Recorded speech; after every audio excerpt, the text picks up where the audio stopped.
பழனிசாமி வந்து ஒரு தற்கூரி, அவருக்கு முதலமைச்சராக தகுதி இல்லைன்னு ஏற்கனவே நீங்க விமர்சனம் பண்ணிருக்கீங்க. இப்ப வந்து அவருக்கு ஆதரவு சொல்றீங்க. அப்ப தமிழ்நாடு மக்களுக்கு ஒரு ஒரு நிமிஷம், நான் இந்த கட்சியினுடைய தொண்டங்க.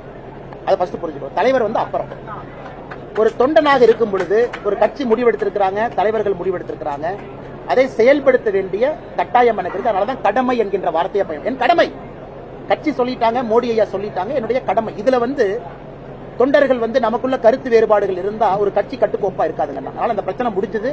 எங்களுடைய கடமை தலைவர்கள் சொல்லிட்டாங்க, செய்ய வேண்டியது அண்ணாமலை என்கின்ற அந்த தொண்டனுடைய பொறுப்பு. இரண்டாவதுங்க, நேற்று ஐயா ஜி.கே. மூப்பனார் அவர்கள் மறைந்து 24 ஆண்டுகள் ஆச்சு. அந்த நிகழ்ச்சிக்கு அண்ணன் ஜி.கே. வாசன் அவர்களை அழைத்திருந்தாங்க, எல்லாத்தையும் தனித்தையும் அழைத்திருந்தாங்க.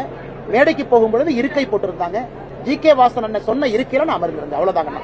அதனால அரசியல் எதுவும் கிடையாது. எல்லாத்து மேலே எனக்கு அன்பு இருக்குங்கன்னா, பண்பு இருக்கு, பாசம் இருக்கு. உங்களுக்கு தெரியும், எனக்கு தனிப்பட்ட முறையில கோபம் இருக்கு, ஆற்றாமை இருக்கு, வேற இடத்துல இருக்கு, திமுக இருக்குன்னா கூட ஒரு திமுக அமைச்சரை பார்த்தாலும் கூட மரியாதை கொடுக்கக்கூடியவன் நான். அது வேற, இது வேறங்கண்ணா. அதனால என்னை பொறுத்தவரை அண்ணாமலை என்கின்ற தொண்டன் கட்சி சொன்னதை கேட்டு செயல்படுத்திக் கொண்டிருக்கிறார்.